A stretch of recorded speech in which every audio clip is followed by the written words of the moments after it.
নমস্কার বন্ধুরা, কঙ্গন কিচেনে আপনাদেরকে আমন্ত্রণ। কালো জিরা আমাদের শরীরের জন্য অনেক উপকারী, কিন্তু তিতো বলে অনেকে খেতে পছন্দ করেন না। আমি যেভাবে কালো জিরার রেসিপি আপনাদের সাথে শেয়ার করব, খেতে দুর্দান্ত সুস্বাদু হবে, তিতে তো লাগবেই। আমি 4টা শুকনো লঙ্কাকে আধা ভাজা করার পর 4 চামচের 3 চামচ আমি কালো জিরা দিয়ে ভালো করে লাড়াচাড়া করে ভেজে নেব।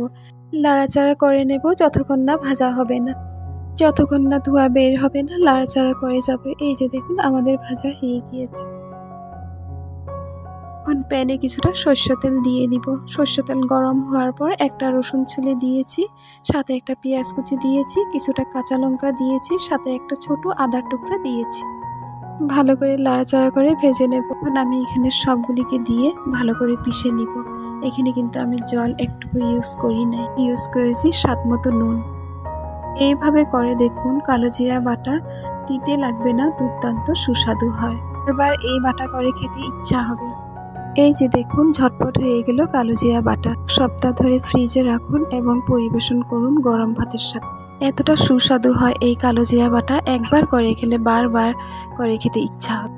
রেসিপি যদি ভালো লাগে তাহলে প্লিজ একটি লাইক করুন আর চ্যানেলটিতে একটি সাবস্ক্রাইব করুন। তা যদি করে থাকুন তাহলে আপনাদেরকে অসংখ্য অসংখ্য ধন্যবাদ। আপনারা সকলে ভালো থাকুন। আপনাদের সুস্বাস্থ্য কামনা নিয়ে বিদায় নিচ্ছি। ধন্যবাদ।